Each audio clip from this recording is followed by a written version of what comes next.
We apologize in advance, but today we're getting pretty brutally honest with some assholes on Reddit. Hi! Hello! Welcome back! How's it going?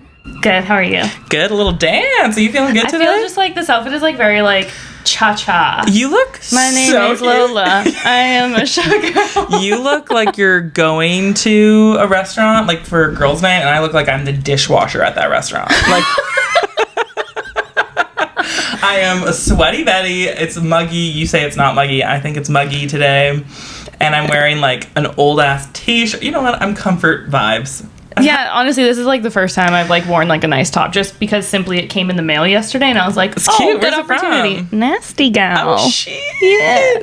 I honestly am impressed with myself that I'm like vertical and talking, because it's been one hell of a social week for me. Oh my god, Kay, yes, you need to fill everybody in because you flew on a plane. I flew, guys. What's and I a made plane? it. What is travel? Honestly, I was actually not that nervous. I was like kind of nervous because like I don't really want to wear a mask at the whole flight. Like I feel like maybe really hot tip when you go on your flight here in the next month. Wear medical, like the blue mask. Don't wear a cute like a Aritzia like mask that I started with, and it like wrapped around my chin, and I literally had no air. So like the blue one is the perfect amount of safety and breathing. I wonder if like the way that like with the air cabin pressure, maybe that one just like it suffocates you to my face, and I was like, this is not the move. So like 10 minutes into the flight, I was like, I'm not gonna work up a sweat. I'm just gonna switch it.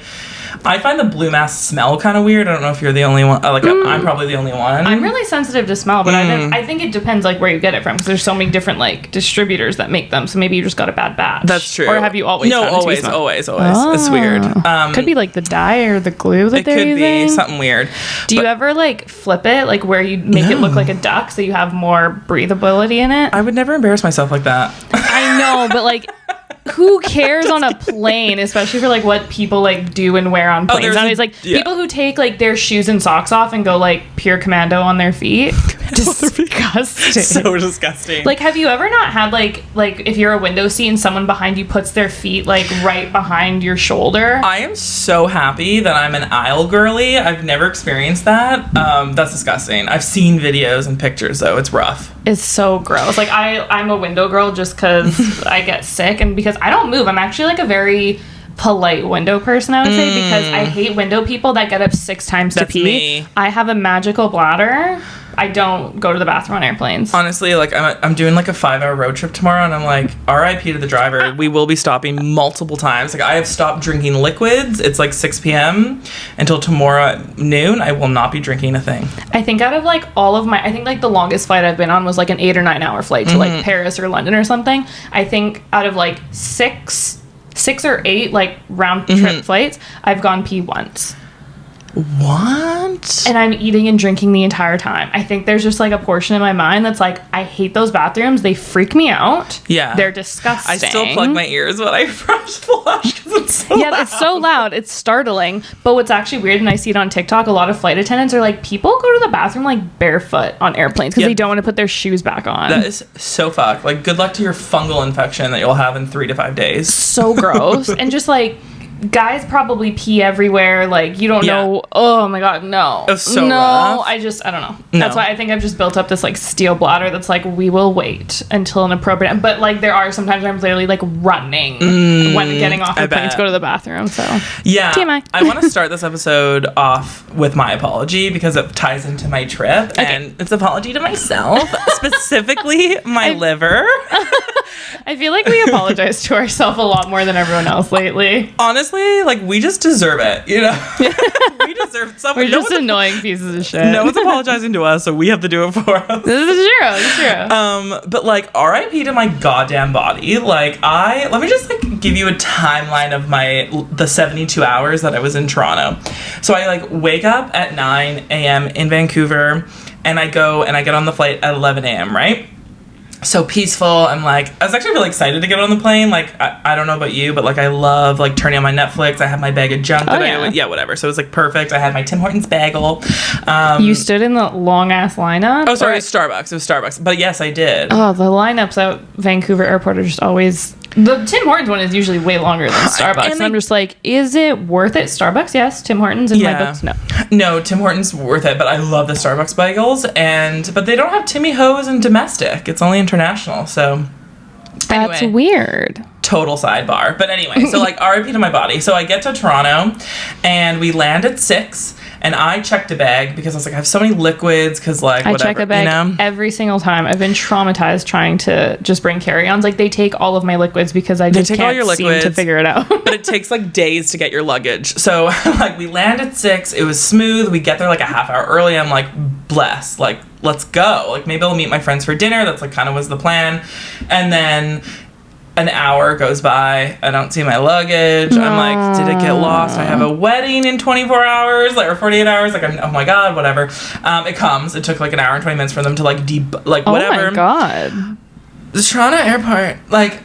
Was it just yours or like the entire plane? The whole plane. Like we just like couldn't find, like I don't know what was happening. It was like backed up. So it was like 7:30. I'm like, let me get the fuck out of here. I just want to like take out in my bed, watch Love Island, like do a face mask, hair mask, get ready for the wedding, you know, glow up.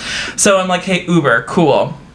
32 minutes for the Uber to get there, and I have to see to an airport. Don't they like? They don't sit there. No, they don't. And Vancouver doesn't either. I learned that on the way back. But so you have to meet the Uber at the specific spot. Because of COVID, there was only one exit, so I had to walk like 25 minutes down to get out, and then 25 minutes back because the Uber pickup was like right at a closed door that I couldn't get out of anyway. So I'm like, okay, screw my life. Like, this is so annoying. Like, so then I get in the Uber. Of course, there's like Toronto traffic. So I hate my life again. Like, it took like it only took like 45 minutes to get to the hotel. Sorry, I'm just like playing. But anyway, long story short, I like stayed by myself. I was like, I'm not going out. And then at 11 a.m., we just like hit the ground running, drinking. Like we met was the wedding on Saturday? So or the Sunday? wedding was on Saturday. Okay. So this is Friday day. I met up with like 2 friends that were going to the wedding. The only 2 people that I knew at this wedding, and we spent the whole day together. But we started at 11:30 at a brewery, and I'm like, my body thinks it's 8:30. I'm not gonna ruin it with some fried food and beer. So I just like sat there. But then like from noon on, we just drank through the city. It was like Toronto is so fun. Like we need to have more things in Vancouver. Like they have so many outdoor patio, bar. They had a sangria garden, like a beer garden, a sangria garden. That is my place to be. And it had like pergolas, like Vegas. We were saying like pergolas, and you can like see the CN Tower. It's What's very a pergola? Like you know No, not a pergola. Like a gazebo? What's it, a Vegas? A Vegas, you can rent a cabana. Oh, okay. Sorry. But it was like wooden with like, it looks like look up a pergola. I think I'm actually right. But anyway, so we like sat in there, and then we just like walked to like 4 different bars, and we like ended the night at like 1 a.m. and we're like, shit, we gotta go to a wedding that's an hour away in Vaughan, Ontario. Oh my God. So we like I get to my hotel, and then we get up, and then we go to the wedding, and we're just drinking. I had 20 shots at that wedding of like they did this special called Sicilian Kiss, which was like a Southern Comfort based shot. Oh, so it goes down smooth but hits you later. Oh God, does it ever? But it was like so fun to be around people and like dance. I always say like the best combination to a wedding is an open bar and a good DJ, and they had both. So it was like so fun. We partied all night long. We get in bed around like 2 o'clock. My friend's alarm goes off at 5 because her flight's at 6 a.m. Wait, her flight was at 6? Yeah, her flight was at 6:15 or something. And she was gonna leave? She was gonna wake up at 5? Yeah. Oh, sorry. No, her flight was at 7. Oh. She woke up at 5:30, I want to say. 5:15, 5:30. That's still cutting it close. That gives me like suburban dad, like... Yeah. Anxiety no vibes. so, like, sorry, I'm like a 3 hours I early should girl. clarify, we stayed at the airport hotel. Oh, sorry, I should clarify. Okay. So it was like no transit. We walked out into the terminal basically. And so she left the hotel room at 6. Me and my other friend, he was like sleeping, I was sleeping. I'm like, whatever, my flight's not till 2. You know, I'll sleep this hangover on. No, wrong. I woke up at noon and I literally thought I was still drunk. Like, it was just so horrible. I was like sitting in the airport waiting for my flight to board, and I was like, I'm gonna throw up. Like, this is... And you get really bad vertigo, I get really bad vertigo. I get really bad hangovers. So I'm like, this is the worst. I've never flown hungover. I've only done it once from Vegas, and that was a whole other story I covered in our last episode. But like, I don't know, it was like so painful. And then tomorrow I'm going to Kelowna camping with the girls. So it's just like RIP, I'm sorry body. Like I swear I'm not doing shit for like the rest of August. Well, shit. I don't know. I mean, I feel like you took like a year and a half off because of COVID. 1,000%. And I think I dove in like too quickly, too hard, all at once. And I love it, you know, I'm honestly jealous. Like, I have not been, like, rip-roaring drunk since my wedding. June 20th, 2020. Girl, you should come over sometime. I'm not a casual drinker. Like, I literally, like, I don't know, I feel really immature saying, but it's like, I only drink when I'm, like, I'm getting fucked up tonight. Same. Like, literally same. Like, if I go to, like, an Earl's, a Cactus Club, I'll have a sangria, but like that's like mostly juice. It feels like it's like so sugary. No, I feel you, and honestly, like I forgot what it felt like to like want to stay on the couch and watch a movie at night. You know, like that's all. I'm dying for a movie night. That's such a good feeling. Because I haven't stopped moving in a week because I like went to Toronto. I had a whole thing. I like stayed at my parents' place. Like I haven't been in my bed, so. Yeah. Anyway. I'm at like a point where like even the days where I'm like I just want to sit, relax, and do nothing, I like feel guilty for doing nothing now. I'm just like I've never felt this way before. I know. And like especially when it's sunny, I'm the type of person that I'm like if it's sunny I should be outside. You know? Ugh. I know. But like I think it's different in an apartment. When I was like living at home, I'm like fuck it, I can go in the basement and like forget that it's sunny. But I'm like in one room in my apartment, bored as shit when it's like sunny out. I'm like I should go to the beach. I feel less that way now that like we live in a house because we have to keep all of the windows closed just so like we don't fucking boil right now in this heat wave of everything. So although I walked like you've been to my place, like you know we're at like the very bottom of the hill, right? And it's like a steep ass hill. It is still steep. And our mailbox is at the very entrance when you first walk in or drive in. Sorry. It's a good workout. Oh my god, because this fabulous shirt was waiting for me in the mailbox. I was like, I'm dying. I was having like a really hard day at work and I was like, you know what? I deserve this. I'm going to go take my dog for a walk and I'm going to go pick up from my mailbox. I'm going to go do a marathon to the mailbox. I was dying and even like Poppy was like, I want to go back home. And we were only halfway and my calves are burning. And just because there's like asphalt everywhere, it's just like radiating back to you, and I was like just fucking melting.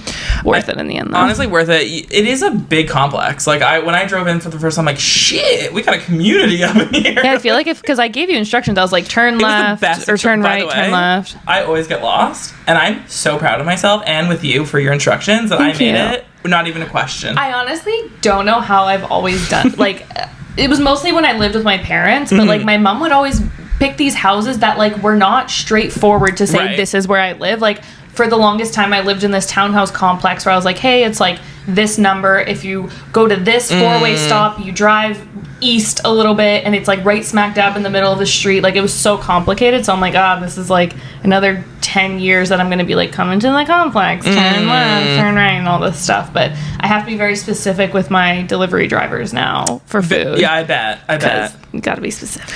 I know. Talking about houses, I'm like house sitting for my parents because they're going to Halifax for 2 weeks. Oh, nice. And so I'm like, I'm gonna house sit for 1 week, my sister's gonna do 1 week, and I'm like so excited to be in air conditioning for a full week because like I sweat myself to sleep. What does house sitting entail? Oh, sorry, it's cat sitting. Okay, that makes a lot more sense. Sorry, nothing. Plants. My dad is a plant dad. Wait, okay, you go first. Growing up, oh my god, he brings this up every weekend, every time we have guests over, because, so I just like, maybe I'll try to videotape him, but like he talks to his plants, he names them, he waters them every morning. But that's like, people say like you should talk to your plants, it's supposed to help them grow. Oh shit, so we got like a Mike, a Matt, like they're real people names, which is so funny, and like he waters them every day.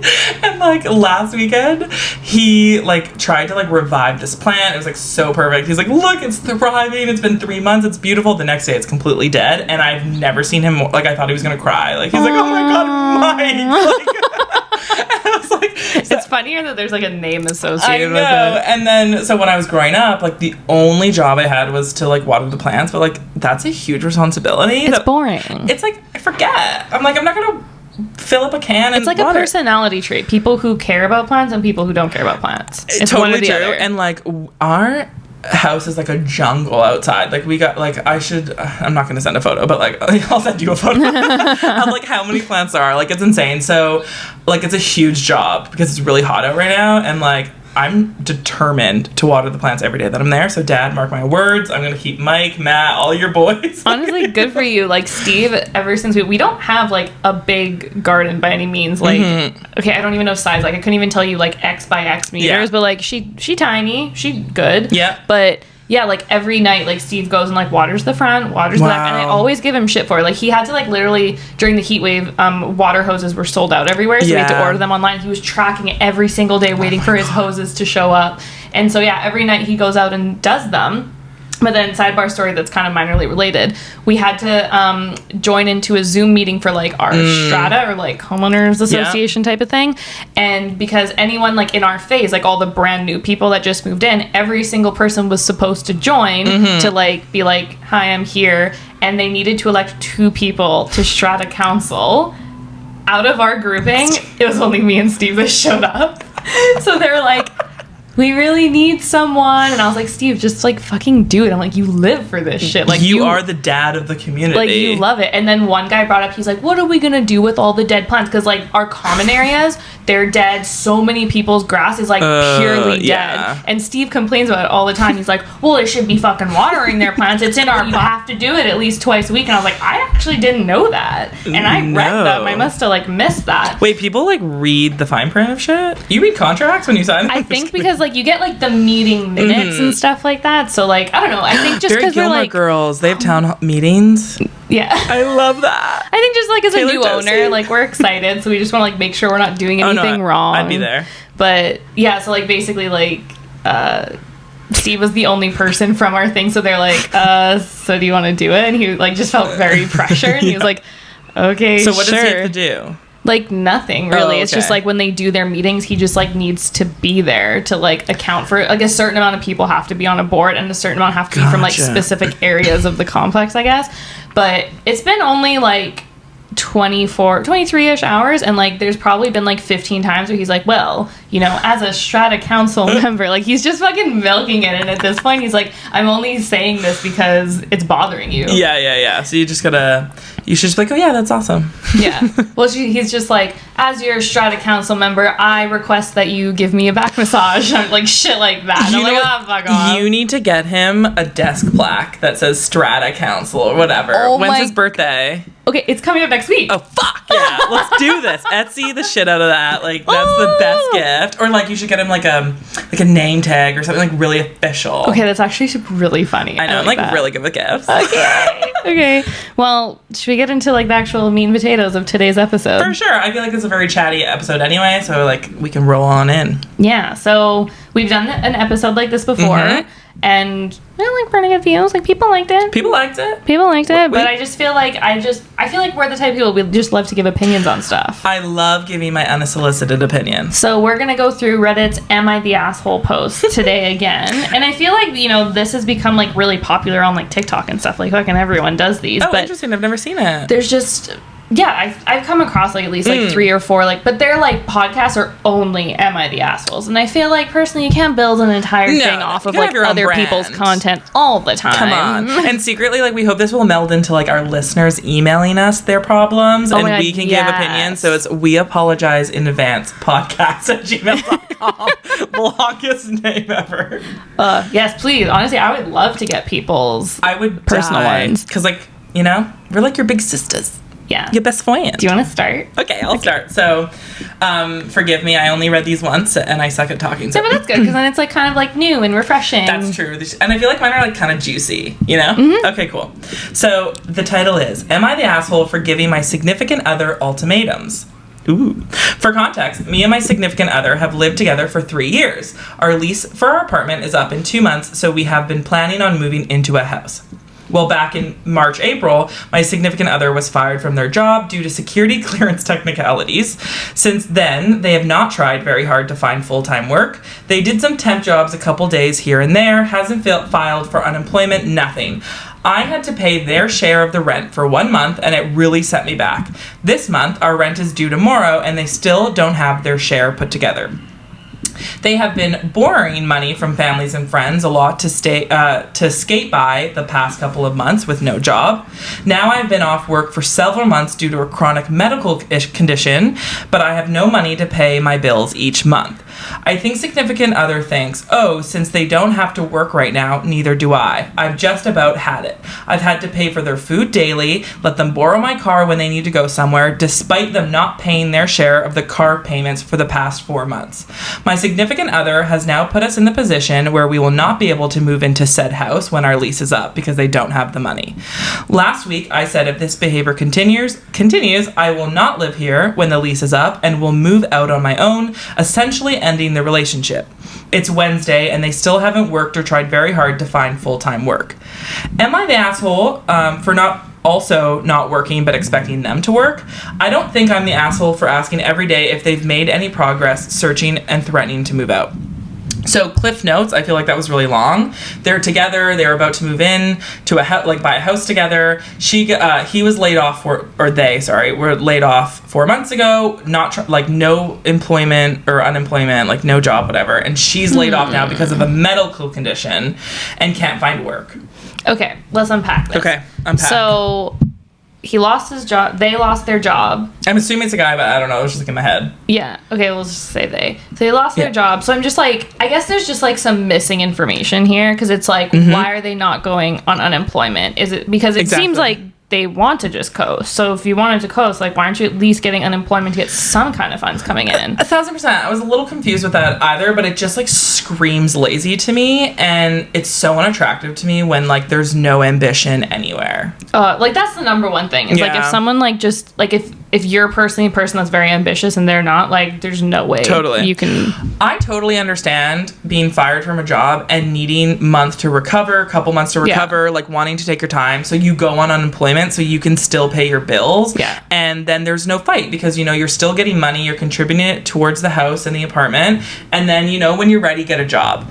But it comes to a point where if they're not willing to get a job and now, I have paid for everything and they haven't offered once and they don't think it's a big deal. I'm assuming they don't think it's a big deal because they haven't made a change. I think you're right to give an ultimatum. And I think regardless, you should move out, still date. Oh, sorry. Oh no. Fuck. Okay, sorry about that, everyone. My phone sucks ass and decided to stop recording, and then I realized I didn't have enough space, even though I should have enough space because I pay for that space, but... I know, rough. But that's okay. I feel like I said what I needed to say. What was your opinion on this? Well, I think the only part we haven't talked about was the fact that, the person writing this is also not working, but, due to a chronic condition. Yeah. So, I feel bad for them because it's such a, helpless spot because if you, genuinely can't work because you, if you physically can't work, it would just suck to be in a relationship with someone that doesn't support you. And it's you both are unemployed. This person who's chronically ill is probably not feeling good, and so they're both just at the house at all times. It's kind of rough. And she's probably being paid for this. She says that she has enough money to cover her bills, so I'm assuming she's either on unemployment or insurance. Disability, that's what it's called. So even with her their chronic illness, I don't know why I've decided that this is male or female, I apologize. The chronic illness person who wrote into this, they're doing their part, even though they're in the worst case scenario. Yeah. So to answer your question, she's not an asshole. No. Because if you can take care of yourself, fantastic, but it's not your job to take care of that. I could not imagine being the other person, just relying on my spouse to take care of me, knowing that they're not feeling well. I would just feel I've never even yeah, you feel bad. Yeah. Oh, hopefully. Jesus. I remember being in a relationship once where I was in school not making money, so he always paid for dinners and stuff like that, and I felt weird at the time because my personality is Miss Independent. Same. Miss Self-Sufficient. Me too. And when I owe people money or if someone pays more than me, I'm no, I'm sending it to you even if I can't. So I don't think you're the asshole. I think it's what I personally would do. Clearly you love this person you've been with 3 years, you want to buy a house together. This is just maybe a blip in your relationship. I would move out and just be I don't think it's the right time, and I need to you need to show your commitment to me, and we'll just live separately and still continue dating. It might be a little weird, but no, that's a personality trait. If you can't fix it at that point, you ain't never gonna fix it. Yeah, you're right. This, are you gonna marry this? Yeah, I take it back. Oh my god, you're right. Oh my god, you're so smart. I just feel you can't change people. Force ambition on someone. That's something that you're just kind of it's in you. Ambition is my number one thing. I don't need you to be super rich. I don't need you to have an amazing job. I just need you to have a job. Like, a job, you know, and pay your bills and contribute to our fabulous life. Exactly. Okay, so to answer her question, she is not the asshole. Get the fuck out of that relationship immediately. Dump their ass. Get the fuck out. Okay, so I read this story probably like a few weeks ago, and then I noticed that it was saved, and I was like, oh, it's actually like a good story. Ooh. So it was a good one to bring up. Cause I don't know why I liked it so much. I think just because it's I feel like a lot of these are like really easy to answer. Like you're immediately like yes, no, and like this one I think is also an easy one. So the title is, am I the asshole for refusing to pay for my sister's husband's surgery with my inheritance/college money? Juicy. Context. My sister, who is 27, and I, 18, both females, lost our dad a year ago. He was my only parent. My mom was never in mine or my sister's life. Dad left money, an inheritance, for me and my sister, and she used her inheritance to get new cars and renovate her house. I live with my aunt right now because my brother-in-law didn't let me stay with my sister. I'm planning on using my inheritance money to pay for college tuition. I've always wanted to be a doctor, but haven't decided which branch yet. My sister and I haven't been close. It started after she got married to her chronically ill husband, who was allowed to make backhanded comments about my dad and mock his illness and make a scene at his funeral, only because he's ill and shouldn't be held accountable for his behavior.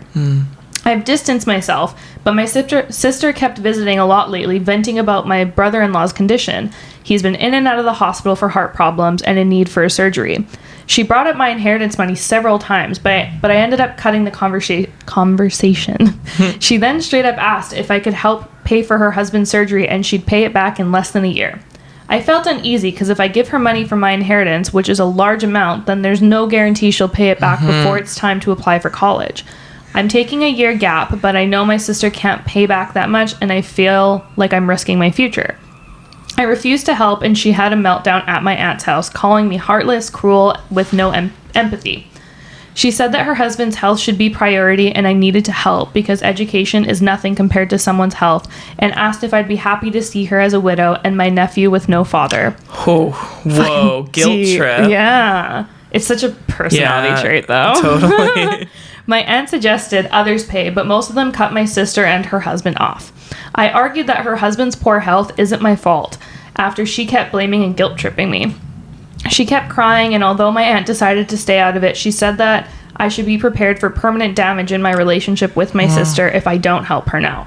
She's been sending texts and pictures of her family telling me this is what I was saying no to. Whoa. A happy, healthy family and a healthy husband and father. I cried and felt like I was being selfish, no good to my as an aunt and as a sister. I asked my friend, and he said let them sell the cars and all the luxurious stuff they bought to afford the surgery, and warned me if I give them money, I'll never get it back and may not be able to go to medical school. That is a rough one. So much to unpack, but like the number one sentence that really stood out to me was like when the sister's husband's in the hospital, he's like, the health should be the number one priority. But it was like, where were you when your sister needed you when their mom or their dad died, and it sounded like she had no place to go? Yeah, because the person writing this, like, they're only 18, so like they lived with their aunt instead of the sister taking them because the husband like doesn't like her. I'm sorry. So it's like, I don't know, you fucking shit. This is 100%, like, bottom line, you're not the asshole, but like I just feel so bad for her because like we both have sisters, and like thankfully we're not in a situation like this where like that would never happen to our sisters. Like, we live in Canada. And then also like we have better relationships, like we would never be shot, you know what I mean, like whatever. So but I do feel like I can get how she's feeling, how guilty. Like if I was put in that position, I probably would have paid the money because of like the guilt that I would feel, but so manipulative. I don't know. It's hard. Like I would love to know the numbers of like what was the full inheritance, how much is this going to take a chunk, but they're making it seem like if they give this money, like it's going to thwart their plan if they don't get it back from the sister in time. So it's like, if you already don't have a strong enough relationship with your sister, like she seems catty enough to be like, no, I'm not paying it back. Like you're making it so hard on my family. Why should I have to pay you back and stuff like that? No, for her, like my actual advice and I'm like family first, but I would actually walk away from the sister completely. And I think you guys need years apart. Like it sounds like you're not close, like you said. There is like no going back damage here. They didn't let you stay with her. You know, the brother-in-law doesn't like you and now he's pleading for you. Your sister's texting you photos of the family being like, this is what you're giving up. I'm going to be a widow. They're not going to have a, like, it's just so abusive.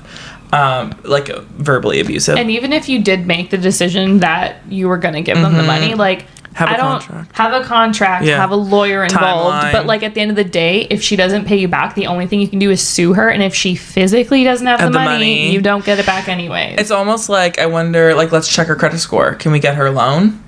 You know? Because like, if we can't loan it from me, can we loan it from a bank? You know? I don't know if banks, because I'm sure that, like, if they're asking for money, it's probably in, like, the hundreds of thousands. Yes, yeah, I'm not, like, we're very fortunate to be in Canada, so I wouldn't know, like, to give birth is, like, $1 million, so I'm sure this is... It is kind of nuts, though, because if he was been chronically ill, like, how is this a new issue that's just popping up?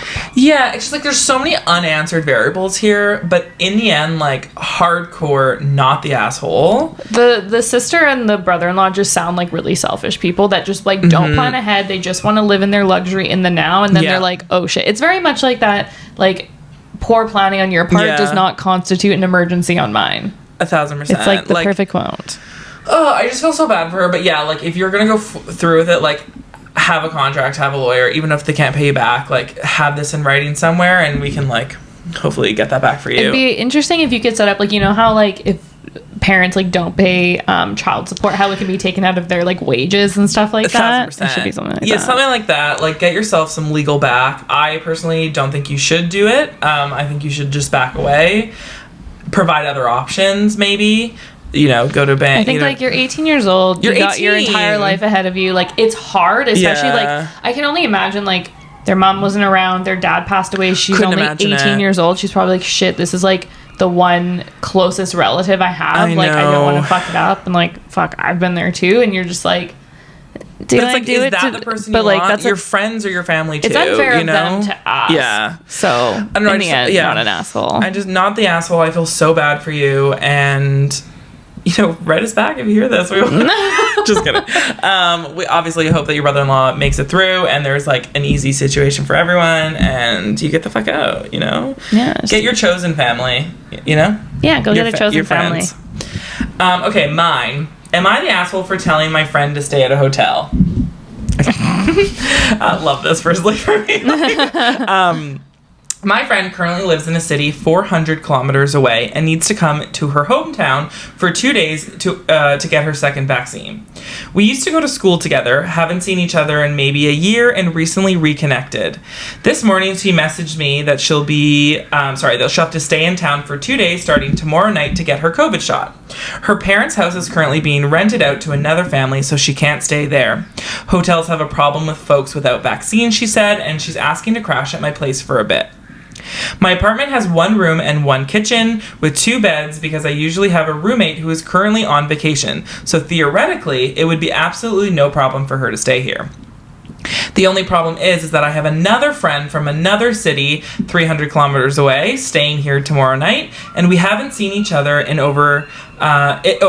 we haven't seen each other forever. So we wanted to spend some time alone. This friend isn't exactly the most extroverted person. She said she'd sleep in a room with the 2 of us in an emergency, but I know it would still bug her and I don't want to ruin our reunion. Plus, on the second day, I'm leaving the city for my own hometown and I'm going to the coast with my parents. So there would be no way for her to return the keys to me. We've already lost 1 set of keys and my roommate doesn't want her to just chuck them in the mailbox. So I made some calls and I found a cheapish hotel near here that is willing to take last-minute bookings and doesn't have a problem with unvaccinated folks either. I told my friend about the hotel and even offered to split the price in case she couldn't afford 2 nights at a hotel, but she still seems upset and feels like she's being uninvited. Am I the asshole for chucking her off to a hotel? I'm really sorry about it and would have handled the situation differently had I known about her predicament earlier, but I had no idea how to act differently at this short notice. No, she's not the asshole. Like, you're not a hotel. And, like, just because she asked doesn't mean you have to say yes. Just say, I'm really sorry. You know, I wish you told me this a week earlier. I have another friend coming in. I don't have room. And then, like, blame it on your roommate. My roommate doesn't like other people sleeping in her bed. I can't, like, you know what I mean? I thought it would have been a full stop there for, like, her to be like, my roommate doesn't want you sleeping in her shit because COVID. No, 1,000%. But no, she didn't say anything about the roommate. She just said the roommate doesn't want her to chuck the key, whatever. Right. But I would have blamed this, like, you know, me. Blame it on someone else. Like, the roommate, like, fucking hates you. She doesn't want, you know what I mean? I like how she said she feels uninvited, like that you weren't invited. Oh my God, that was literally the top comment, and I totally agree. It's like, you asked to stay here. Not only did she provide another option, she's offering to pay half of the hotel, which honestly, is like that's really nice, really generous, really nice. This is not a planned vacation. She's coming here as an obligation for a COVID shot, and if this is her hometown, why doesn't she have any other friends? Follow-up question. Why does she have to go back to her hometown for a COVID shot? Sounds like a U.S. problem. I don't know. They said kilometers, so that must be either Canadian, literally anywhere but the States. Maybe like, let's say Canada. I was just saying, like, maybe BC is ahead of Alberta and she wants to come get her vaccine. Either way, this is not a friend reunion. This is her coming for a COVID shot. Like, necessity. She's like, there's no plans to spend the time together. It was just she needs to stay here for 2 days to get her shot. I don't think you're the asshole. I think you're actually, like, super fucking nice. You do sound Canadian if you offered to, like... Yeah, if you offered to pay her off. I would never do that. Like, maybe it was, like, super cheap. It was, like, $50 or $100 a night. That's still a lot. I don't, like, honestly, like, I am pretty nice with my friends, but I don't think that would be, like, my first thought is to offer to pay for someone if they need to come. You know? Maybe it is, but I don't know. It just depends. Maybe she just knows her friend is, like... 1,000%. I would, if I knew my friend was cheap, I would help. And, didn't have the money. Because at least it's for a good reason. At least, like, it was, like, for her to get her COVID vaccine, so, like, you really want to try and make that happen. Yeah. And, like, if it was, like, I'm coming into town because wedding or something, that you'd be, like...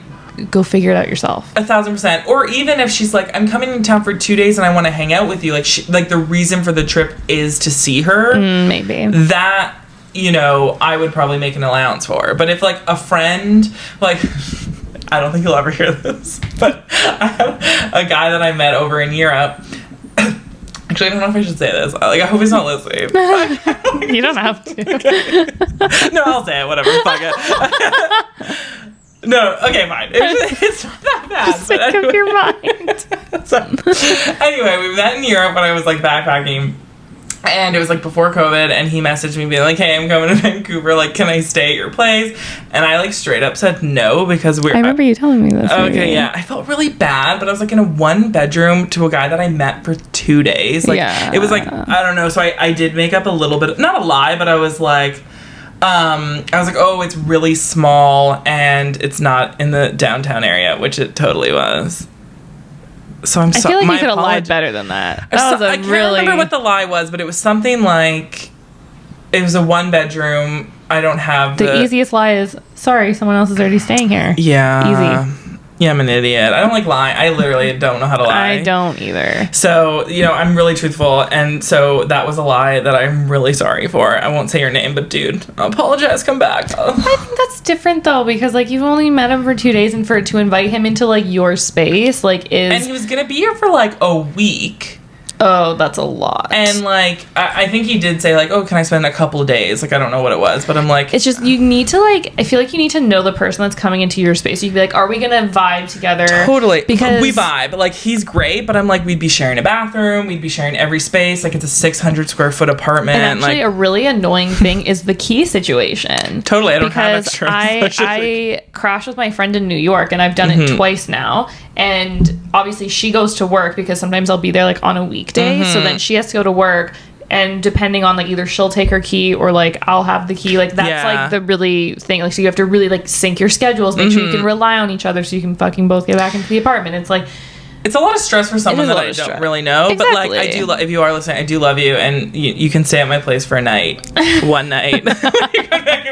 Yeah, a week is like kind of excessive. I feel like 3 nights max. Family, it's even hard. Like, don't come for a week, anyone. You shouldn't stay at someone's house for a week unless there's an event. I think that's like so overbearing. So overbearing. Because it's like you can't properly relax and turn off in your own space because you feel like you have to always entertain them. Like when I have, I'm like, what are you doing? Are you good? Like, food, swim. What do you want to watch TV together? Oh my god, they come in. I'm watching my show. Here's a remote. Like And then sometimes you get like overly too nice, and then you offer something, and you're like, fuck, I wish I didn't. Then they use it. And you're like, oh no, that actually really bothers me, but I'm not going to say anything because I'm an introvert. I know. I'm very extroverted, but I'm also introverted. Like, I like my alone time. Like, when I, like, used to go to the office and I'd come to my parents, like, go home, I'd have to, like, spend an hour in my bedroom decompressing. Like, I just really I have me time. I need to have, like, an hour by myself every day to just, like, reset. No, that's totally fair. And I, like, actually, this should be an apology, but I remember, like, snapping at one of my cousins a couple years ago because, like, I was just, like, 3 days nonstop, and, like, he wanted to do something, and I'm like, fuck, like, I don't want to do anything, like, he was just, like, nuts. So I need my alone time just to, like, reset so I can still be bubbly, you know? Yeah, no, it totally makes sense. So in the end, not the asshole. I feel like we should have, like, tried to pick ones where we were like, oh my god, they were an absolute asshole. I have one next, so don't worry. Ooh, perfect. Spoiler alert. Well, in my opinion, I think they're the asshole. Well, I also haven't fully read this one, so who knows? Maybe this one she's a total asshole. Okay. Am I the asshole for telling my cousin that she's the reason my husband and I have reconsidered adoption? Sorry, telling my cousin that she's the reason. Oh, shoot. So I feel like it's going to be good. And they even made a note that it was a throwaway account. Like, people on Reddit will make, like, a brand new account to post stories just so it can't be traced back to them. Because I guess they do other things, you can, like, see that. So they're like, I've done it before. Okay. Yeah. I don't do Reddit. You're the first one that's introduced it to me, and I've never gone on it since our last episode. Really? It's just it's so good for when you're bored. You know, it's good for when you're in settings where you can't listen to video. Okay, like love that. I think we talked about this the last episode, but what was that app where it was like, not Am I the Asshole, but it was like FML. FML. I loved FML. Oh my god! So maybe I should get into it. Anyway, sorry. Continue. I wonder if FML still exists. We should check it out. Oh my god, we should check that out. Oh, they'd probably be too short though. We'd have to get like a bajillion of them. True. Okay, sorry, go. Anyways, am I the asshole for telling my cousin that she's the reason my husband and I have reconsidered adoption? Just in case you guys forgot. Okay, throwaway count. I, 33 female, have had fertility issues for the past couple of years with my husband, 35 male. We went through with the consultation, and while we have very promising results for treatment, the cost did give us pause. It wasn't that we couldn't afford it, we just weren't at the point where we were willing to pay. I discussed it with my husband, and we were both fine with the idea of adopting. Which I thought adopting was, like, equally as expensive. Yeah, like, isn't me it too. like the tens of, like, it depends. If you get like overseas babies, like $20,000-$30,000 easy. I couldn't even tell you. Okay. But yeah, I knew I think IVF is more expensive. Yeah, maybe because you have to do like multiple rounds and treatments, and it's like your own body fluid. My cousin Tiffany, 25 female, is adopted. I hope those are fake names. Oh yeah, they usually yeah. My cousin Tiffany is adopted, and she supported our choice in looking into it. However, this is a couple of years back, and during that time, Tiffany was reunited with her birth parents, and she's been acting pretty hurtful to my aunt and uncle since then. She keeps making posts about how happy she is to know where she comes from and is happy about being reunited with her real family. She even talked about having her birth father walk her down the aisle as a chance to make up for lost time. Obviously, my uncle was very hurt about this, but when he voiced it, Tiffany got defensive. She called my uncle selfish, how this was about her, and that he knew what he signed up for when raising someone else's kid. Whoa. Before the pandemic, Tiffany moved closer to where her bio mother lives so they could make up for lost time, and Tiffany kept making post after post about all the fun she was having, meeting relatives, and how she called/video chatted with each of her bio parents multiple times a week. Meanwhile, she barely texted back my uncle and aunt once a month. I could tell how heartbroken my aunt and uncle were, but tried to give Tiffany her space, and the few times they said anything, she accused them of being selfish and unsupportive. I think the biggest thing that broke them was when Tiffany promised to come by for my aunt's birthday. COVID restrictions were lifted at the time, and was even given the money to travel to them, but then never showed up. She called literally the day before to say that her bio mom had an emergency, so she wasn't going to make it, but didn't give back the money. I am completely disgusted by Tiffany's behavior, and while I haven't completely ruled out adoption entirely, I did want to give medical assisted conception a try. My husband supported this, and we are now currently expecting. After we made our announcement, Tiffany messaged me asking why I would spend thousands on creating a child when I could have helped one who already existed. I tried to play it off, but Tiffany kept pressing and calling me a bad person when there are so many children who desperately need a home in overpopulation. It got to the point where she was pissing me off, and I just came clean and said that her behavior towards the people who loved and raised her was the reason. Tiffany got really upset, but I didn't care. However, her parents are now starting to say that I was wrong. her real parents. Or, sorry, her adopted parents. Her adopted parents. Sorry, also, I hate the word real parent. Like, your real parents are your adopted parents. Yeah. It's your bio parents. Yeah. Like, that's the way I look at it. This is... I couldn't fucking imagine. Because, like, I want to rip Tiffany a new one. Okay. Like, what went so wrong in your childhood? Like, they didn't rip you from your parents. I feel bad for Tiffany because I couldn't imagine being adopted. I understand the wanting to know your bio parents. I don't understand. How old was Tiffany? Sorry, did it say? Like, she's in her 20s, right? Yeah, 25. Regardless, adopted or not, if you were raised by someone for 25 years...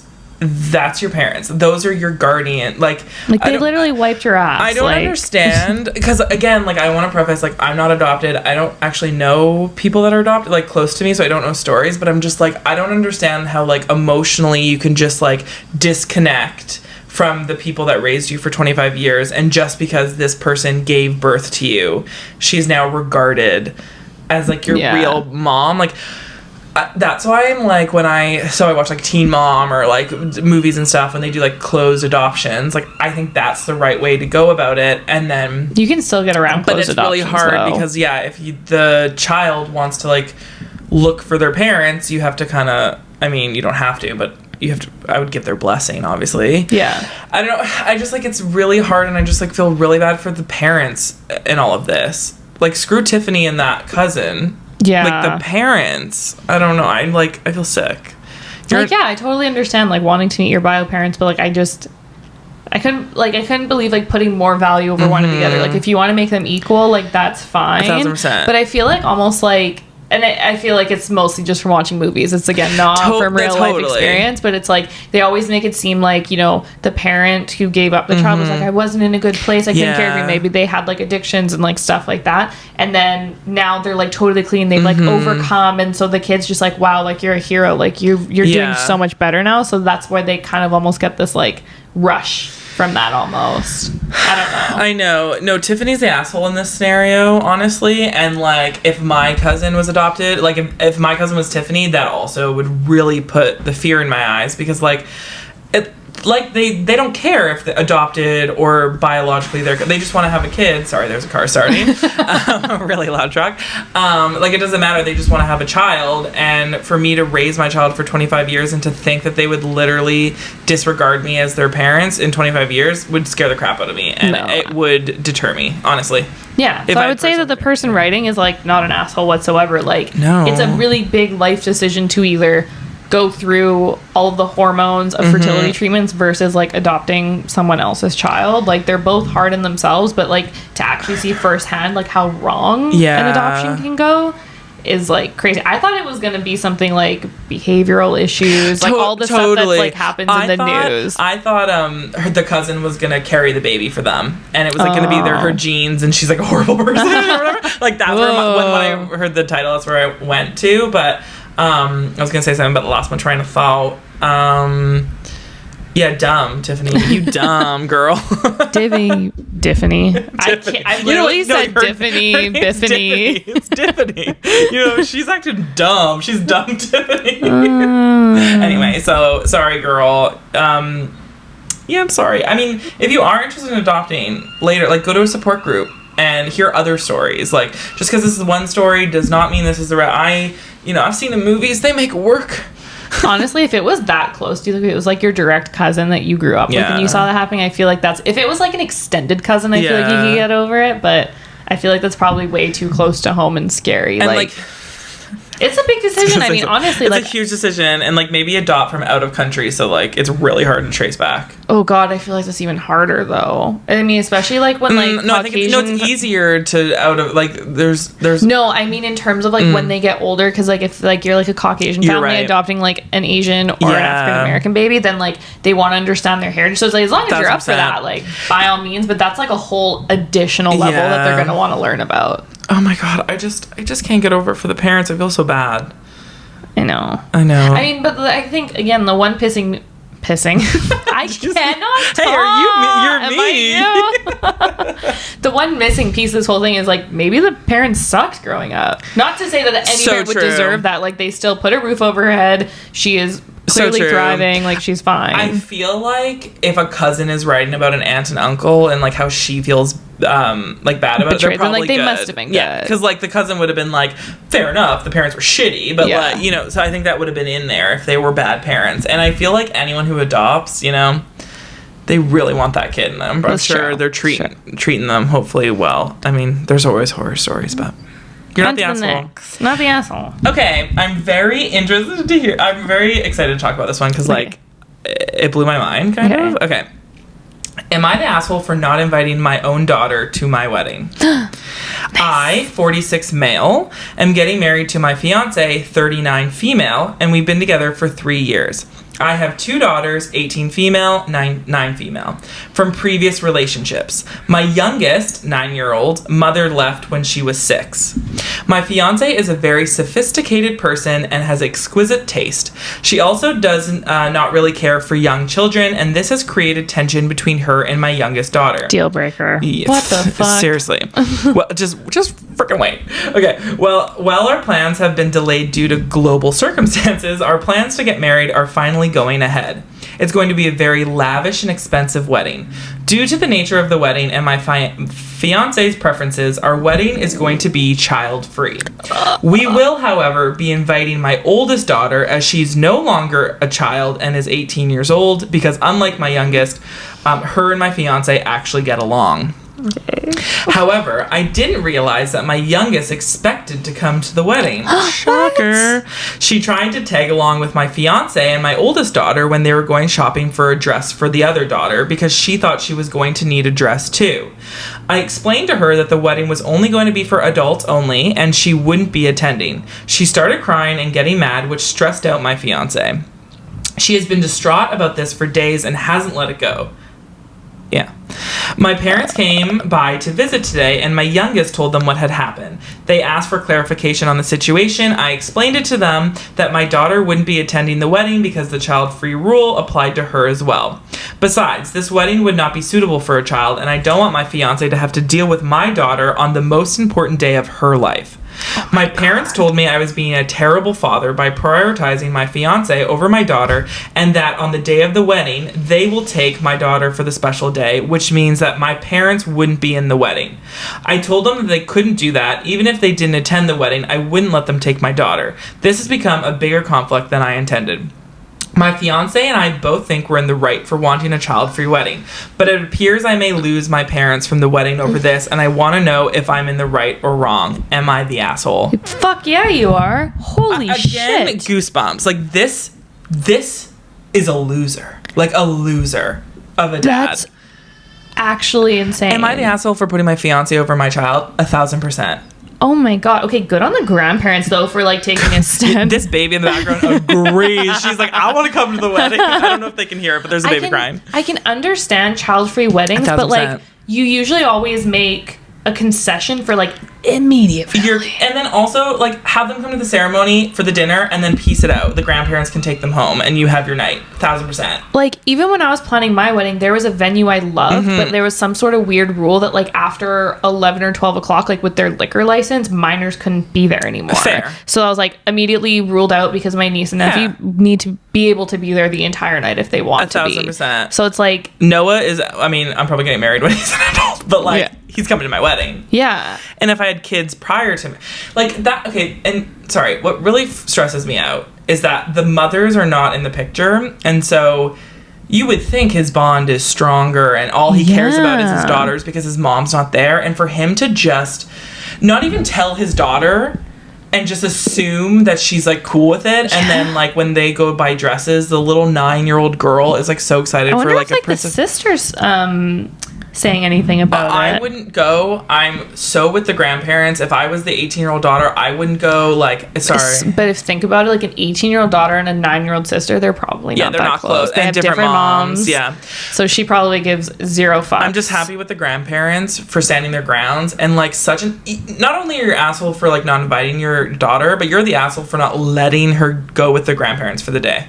Yeah, that's a twofold. But like, again, totally understand no kids, but it's like you can make arrangements, because if he's like, oh, it's not a Yeah. setting for a child, 100%, I agree that ceremony she's is always probably a going to be setting. bored to Yeah. fucking tears, but you give her the option, and then you say, when you're ready to leave, I have an arrangement for so-and-so Yes. to take you home. Yeah.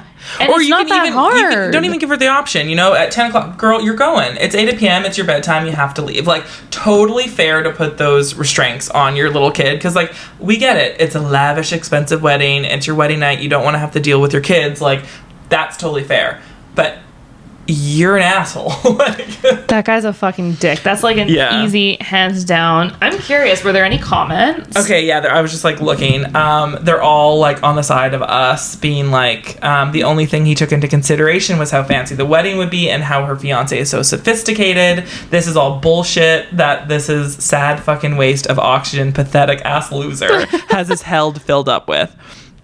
Dude made the choice to be an asshole at every turn. Marry a woman who hates his younger child? Check. Don't include hated child in supposed a big life event? Check. Won't include child in the special day, but also will be damned if he lets the child have a special day with the people who love her? Check. Fucking hell.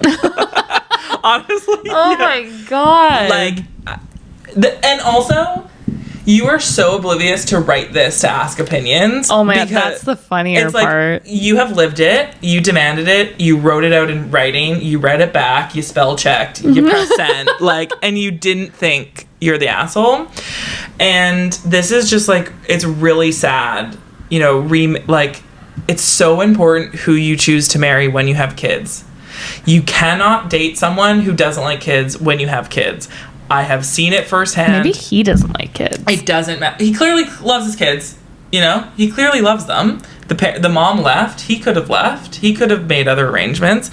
He didn't. Even if you don't like kids, dude, it's your own. But if they're having this big I literally just like, I paint a picture again, probably just because I watch too many TV shows and movies. I almost like imagine him to be though, like, he probably has a decent amount of money. 1,000%. And he probably has like nannies and shit for his kids, so like he doesn't actually deal with them that closely. That's like the characteristics I get from him, from the way that he writes and like just what expectations he has. No, this is because he treats his oldest daughter like an adult. He's like, she's great, I don't have to do anything for her anymore. Okay, what I picture this is they are spending all of their money on this wedding because he really wants to marry this girl, and he like needs to like show off for her. That's the vibe I'm getting. So he's putting all his money into this wedding, and the girl, whatever the fiance says goes. Like, I don't know, I just like, sorry, trash.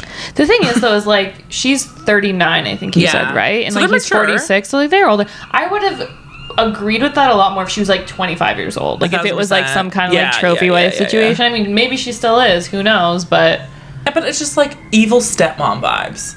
Evil stepmom vibes. Like, that's nuts. I'm so pissed. I hate this guy. Redemption for the little girl. Let's start a GoFundMe. Let's throw a separate wedding. Let's throw a party. Yeah. For the grandparents and the little girl. And she gets to wear a wedding dress. Boom. Nice. Fun. I just hope that like when she grows up one day, because it sounds like he's not going to invite her. Like, he's not going to change his mind at this point. Yeah, she shouldn't invite him to her wedding and be like, you're going to fucking pay for it, first we only of all. want young people. Yeah. No old farts. Under 30 only. Oh, you know what she should do? Sorry, this is like really petty, but her grandfather should walk her down the aisle. Yes, 100%. The father should come, because, you know, bigger person. We are bigger people, you know? We take higher ground. I'll buy you dinner. You have a seat in the pew with the commoners. My grandfather is walking me down the aisle. And who's old next? I couldn't imagine being 9 years old and like not being invited, because like when my mom and stepdad got married, like his sons were like the oldest one was like middle school age, like grade 6, grade 7. No, yeah, maybe something like that, maybe a little bit younger, but like, yeah, like they 100% still came. They were part of the whole day, and then their mom just came and picked them up at, like you said, like 10 or 11 o'clock, because they were just like down for the count. They're like, we're tired. Literally, even the wedding that I was at, there was like a 7-year-old, and he left right at 9 because he like danced for 3 hours and was tired. And like, you know, kids do get tired. Yeah, I mean, the only other thing I'll say, like, and it's not in their defense whatsoever, but like when we were again doing our wedding, like it was the first thing, like, but it was sheerly a number thing. I was like, if we say no kids, it cuts 20 people off the list. I am all for no kid weddings. But like when it's your own kid, you need concessions. When it's your own nephew, you know what I mean? Like my nephew Noah is up there with my own kid. Like I grew up with him. He was like lived in my own house. Like there was no way that he would never be a part of any life event. But if I was a person with no nephew like that and I didn't have kids, I would do a no kid wedding. Like think about the family, the wedding photos. She's not in any of the photos. Like, and imagine all your family being like, "Where is child? Where is said 9-year-old?" And you're like, "Didn't invite her. Wasn't invited. Fuck her. We hate her." You know, this is like little kid not invite. The only person not invited to a birthday party on crack. Also, I don't know if you just saw, but I cracked my nose so hard 2 seconds ago. Like, am I bleeding? Like, it hurts so No, you're fine. Okay, cool. Justice for little Tina. Justice for the... Is it Tina? I don't know. Okay. That sounds like a... Teeny Tina. Yeah. Tina. Oh my god, my cat was named Tiny Tina. Moving on. Another story for another day. Okay, so this one's actually a hypothetical. It's a would I be the asshole? Okay. So I love this. So we're contemplating. Yeah, we're thinking about it. Cool. This one's a little bit longer. Buckle up. Oh, shit. But it's big font. Remember, I don't have my glasses on because I can't see. I actually am thinking of making this bigger. Okay, make it bigger. Making it bigger. Perfect. Wow. It's geriatric size. I know. Fuck. I don't like contacts. Okay. Would I be the asshole if I told my cousin's stepkids they're no longer allowed at my house? So kind of like on the same wavelength. Very same page. But I bet you these kids fucking deserve it. Yeah, and they're steps. Yeah. So, just kidding. I recently bought my mom a cockatiel for Mother's Day. Jesus Christ. It's like a bird. Do you love your mom? Like I'm already lost. Here, Mom, here's a lifelong commitment because birds live for 100 years. Yeah. Okay. I recently bought my mom a cockatiel for Mother's Day. She had one prior and he passed away, and she missed having a bird friend. Jesus Christ. So I decided to get her a baby cockatiel. A couple months old, not an actual baby. She's been doing great with him and bonding very well with him. He would fly onto her shoulder/head whenever he saw her and would respond when she called to him whenever she came home from work. If these cousins killed this bird, I don't know. I haven't even read this fully. Okay. I'm reading this for the first time. Okay, Just like, I'm scared. A week ago, my cousin and his 2 stepkids, 2 girls around the ages of 6 and 7, came to visit.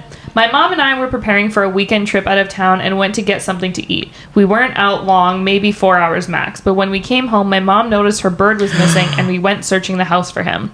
My mom pulls me aside and says she's sure that the kids opened his cage and let him outside and he flew away. They have a tendency to grab things that aren't theirs and chase our animals around even after discouraging them not to do so.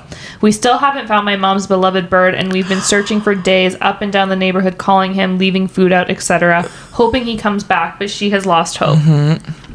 My dad swears the girls couldn't have done it because they were inside, and he says he's on their side. I'm upset because my mother was just getting happy with her new bird and getting settled, and now it's down the drain, and she's obviously upset because there's not much she can do. I've proposed one of 2 things. Okay. Love that. We love a plan. 1, we no longer allow the kids back in our house considering they let her bird get out, but she says no because they're not our family to punish. 2, we charge my cousin and his wife the money for said bird or get my mother a new one considering it's their responsibility to watch their kids. Everyone I've spoken to says they should no longer be in our house considering what they've done, and they should learn their lesson, and I agree. So the question is, would I be the asshole if I told my cousin his stepkids aren't allowed back here? So there are a couple of edits with additional information, which I feel like might be pertinent to our... because I have thoughts. Edit, because several Redditors said I should add this to the original. If it was up to me, they wouldn't be allowed back. They've attempted to hurt my 2 cats and my dog, and this is the first serious thing they've done that really upset me and my mom. Before it was, they're just kids, they'll learn. Fuck, I can't talk today. It's okay. But I keep seeing it happen, and I want them to learn from this. I just advised my mom to talk to their mom and have a talk about not letting them inside, to let another future pet out or keep a closer eye on them. But considering how they've acted before, I personally don't want them back. As far as the abuse with my cats, I have 2. My oldest is more sociable and is pretty cool with people once she gets to know them. When they were younger, they would accidentally grab her paws, /tail, etc., and my cat would respond. Now they come searching for her, pull her out of hiding spots to mess with her, and pretend to feed her to coax her out, and they fight over her. Oh my god. Sorry. Yes, personal anxiety. I'm relating hard. My second cat, the youngest, was unfortunately traumatized from being spayed. We've been working with her on trusting us again, and it's getting better. When they were first coming around, she was still very traumatized and would hide, and they made it worse by scaring her into more hiding. Same thing applies as my oldest, but she was harder to catch, and the majority of the time I hide her in my room or upstairs in my mom's room, and she doesn't come out until she knows it's safe. Excuse me. You're so upset. You're choking. Now both cats stay away when they come, and they continually ask if they can play with them, and I strictly say no. I lock my door and leave my cats with the litter box, food, water, etc., whatever they need while they're visiting. Lastly, my dog is 8 years old. He's my old man who can take a lot of shit. He doesn't mind the occasional pulled tails, ears, etc., because he knows I'm playing. What we do mind is him being chased with a broom. We keep one outside to sweep our garage since our dogs mostly sleep there, and being dragged or stepped on purpose, etc., especially after several warnings prior. My dog can deal with a lot. They were raised with me and 3 younger siblings, ranging from me, 21, to the youngest, 13. But once they snap, and they've had enough, and they don't know how to read that even after being told verbally by us. Okay, how old are these kids again? Sorry. 6 and 7. Okay, 6 and 7. So, like, they're still young, and I'm not giving them, like, credit, but it's the parents. It's the parents, but also their kids. Okay, so I have my favorite little cousin, Raina. She is 6, and she loves cats because she's a 6-year-old girl, and she will pull them out and play with them, blah, blah, blah. But, of course, their parents say, hey, Raina, stop, when it's done. So, yeah, it's definitely 50-50 on the parents. Let's stop calling them step-cousins. They're cousin, like, family's family, to me, personally. And I don't know. I kind of agree with the mom. Like, I don't think we should ban these little kids for the rest of their lives from the house. But it makes a very awkward family dynamic. It makes an awkward family dynamic, but I think it's, like, worth a conversation with the parents, your cousins, to be like, hey, this is where we're at. Like, we're really upset about this cockatiel. I wonder how much they are. They have to be fairly expensive. I don't think I would ask them for the money. We don't have proof that they did it. This is all. We don't know what happened, but we do know from prior experience that they have abused their animals, probably out of being just kids and being loving. Just wanting to, like, hang out with the animal. Totally. Like, they have good intentions. That whole paragraph being, like, pulling the cat out from under the chair, that is literally Georgie when Raina's here, and we know that there's no ill will, and the cat's, like, the cats will scratch you and bark, like, bite you if they're mad. That never happens to ours, and it doesn't seem like the cats attack the kids. You know what I mean? So, I don't know. I am very family-oriented, so I would never kick a family member out of my house. I have so many crazy little cousins, and you just have to set rules. You have to speak to the parents if this is making you uncomfortable and sad, and you need to be like, it's your job to monitor your kids when you're over. Please don't chase my fucking dog with a broom. Like, yeah, honestly, like, I was always the kid that the owner of the house, if they had an animal, because I'm very gentle with them. Like, I'm just like, I recognize when they don't want to be around me, but then fucking love it when they do. So, like, the owners, like, I just specifically remember it, like, 1 or 2 times where they were like, can you please be in charge of, like, taking care of the dog, like, from the other kids? So if you see that the kids are, like, being too rough, can you, like, just maybe pick her up and, like, just hold her so the other kids are more gentle with her, or just, like, let me know and then we'll, like, put her away in a room or something. So I am not that child. I am the good one. I'm also, like, I'm a pet person, but I'm not the one to, like, run over to a dog if it's in the corner to pet it. So. Okay, but I do remember, like, a couple years ago for, like, New Year's, we went to, like, a house party. Like, this is literally only, like, the New Year's 2018, I would say. Yeah. And, like, we were at a house party, and, like, there was a dog, and it was a fucking cute little Yorkie. And, like, I fucking love dogs, and, like, I was drunk, and I was fucking chasing that thing around. I felt bad. You weren't that kid, but you are that adult. I am the adult. No, but, like, because I'm just, like, I'm an adult. Like, I can hold you properly. Don't be afraid of me. I'm not gonna, like, fucking pull your tail and shit, but I don't think you're an asshole for thinking it. I don't think you're asking for a question. I think it's a valid option for some people. I would never do that to family. I think there's, like, a better way of going about it without being an asshole. I think if you ban children, that's going to ruin your relationship with your cousin. Yeah. Like, we're missing a little bit more context of, like, have you ever tried to talk to the parent? Like, have we tried remedying it, or have we just tell them not to do it and, like, no one is backing you up? I just think that, like, if you were going to invite them over, like, the next time, you'd just be like, yep, more than happy to have you. Like, just to let you know, like, we would prefer if the kids, like, did not go after the animals. Like, we're just having a really hard time with it right now, especially because the bird got out. We don't know what happened. We're not saying it was you, but it was just like, yeah, you know. Yeah, also it's fair to be like, actually maybe stay away for a couple, like my mom's really upset, but she's upset, but she's not blaming you. She's not blaming them. She doesn't care. She doesn't care. It's like it's the daughter or the son's fault. I don't know who wrote this. I think it was 2 girls. 2 girls. Yeah, like, so I don't know. Yeah, I don't know. It's like, you're the kids in this scenario still. Like, you're still living at home, and what your mom says goes. And I feel like the cousins need to take that on and be more reprimanding to their kids. Yeah. Like, have a talk with them. Just be like, hey, we're going.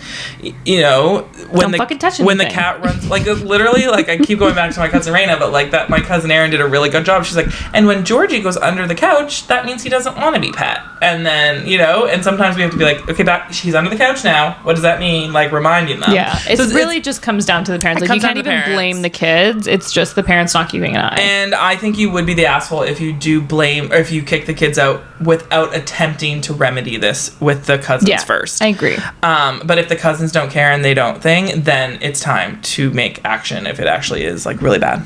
I concur. Look at you. Problem solving. Honestly, like, probably, like, just because I am such an animal lover, I would be the first one to be like, you're never fucking coming to my house again. But like, that makes a lot of sense. Yeah, it's like, you're allowed in, but I'm watching you. It's mostly because I try to avoid conflict. So for me, I'm just like, I'm just not going to invite them, and then hopefully that problem just doesn't happen because they're physically not here. But it just depends if it's someone that you see on a frequent basis. Yeah.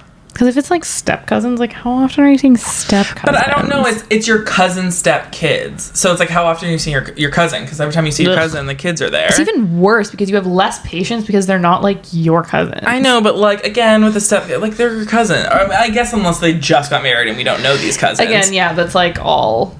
It's like all relative. Like, it doesn't matter that they're step kids.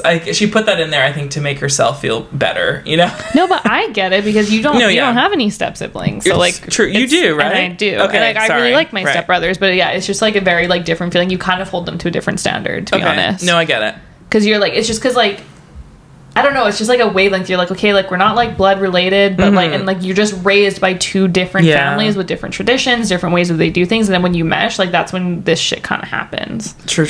Yeah, like, again, I can't really speak on. I don't have stepkids and I don't adopt. You know, I don't have an adopted person in my life. So, I mean, I have You adopted the cats. Very fucking true. SPCA, adopt, don't shop. I shopped. Don't admit that. No, honestly, I pulled the trigger so hard on Poppy just because I'm like, I wanted that fucking designer dog. I'll admit it, but she's fucking amazing. I love that dog. She's the best, and you know, you rescued her from somewhere, so you did something good. I technically rescued her from South Korea. Yeah, so good, but you didn't know. I had no fucking idea until I got her. But anyway, that was good. At least we have one person for sure the asshole. One person that could be the asshole if she goes with option A. That's like a medium. And then we have like 4 others that are not the asshole. Congratulations. You know, we're always here to reassure. Honestly, I feel like when I actually go through Reddit and read them, most of the time, like, they're not assholes. Like, it's mostly just people feeling like really, really guilty and just 1,000%. Needing like that extra layer of like, this is okay for me to be doing this, right? Like, I'm not going to be judged. Because I hope the actual assholes write it out and then they read it back. They're like, oh, I am the asshole. I don't need opinions. Delete. You know? That's what I hope. I do like those gems, like the one you found where you're like, wow, you went through all of this and you didn't see that you're an asshole in any way, shape, or form. I desperately need an update. Like, did the young chica go to your wedding? I know. Like, who are you? Actually, if you go to their account, you might be able to see if there's follow-up posts. Okay, you know what? I will look into this and save it for future. But we should do more episodes like this, but go into like different Reddit forums. Like the wedding ones are fucking hilarious. Yeah. Like all the entitled brides, like there's like one just like very cliff note, but like she expected people to like go to Aruba like for her wedding, pay to get there, but also to contribute to the cost of her wedding. Oh, that's weird. And then she went on this giant fucking tirade on Facebook. So it's basically that whole story is just like reading her Facebook post. It's absolutely nuts. Fun story. I went to Aruba for a wedding and it was like the best wedding I've ever been to. Where is Aruba? In Aruba. Yeah. So. Is it a country? Yeah. Where? In Aruba. Like, is it like South America? It's like Caribbean. Oh, okay. That's what I meant. Like, just general vicinity. I think it's the Caribbean. Oh, yeah, no, it's the Caribbean because, oh my God, what were we? We were like in the ocean. We're like, oh my God, there's that country and you needed a passport to get in. I'm not smart, so I don't know, but I think it's in the Caribbean. Honestly, my geography is like really bad. It's for sure in the Caribbean. Did you know though, like when you look at like a map and you see where like Hawaii is, it looks like really close to like the coast, but you know it's like literally in the middle of the ocean, like between North America and like China. It was our stopover to go in Australia, so we flew Vancouver, Hawaii to Australia. Oh, they go that way. I thought it was longer to go that way. Who knows? It was probably longer, but we did do stopover. I do remember. Fun shit. Fun shit. Well, we already did our apology of the week, so... Yeah, I really deserve that apology, so I'm really happy I did that. R.I.P. to your liver. Hope she gets better. Check in. I guess we'll have to hear about next your Kelowna trip next week. We're going glamping. More on that next week. You're just doing fun shit, and I'm just like, I'm working. I just like, you know, I'm vaxxed, waxed, and single. Like, I'm ready. Just kidding. I hated that coming out of my mouth. And on that note, follow us at We Apologize Podcast, our personal account. Personal accounts, Tony Rose Goulden. Alex_French, 2 X's, 2 H's. And if you need advice, we're fucking great. So email us at weapologizeinadvancepodcast@gmail.com in the subject line. Or DM us. Yeah, that works DM. too. Oh yeah, DM us on Instagram. Yeah, we should have a TikTok hopefully put together. This video should hopefully be working. It will Fingers crossed. It will be. Go to our TikTok. But anyway, until then, we'll see you next weekend. Bye. Next week, not weekend. Bye. Bye.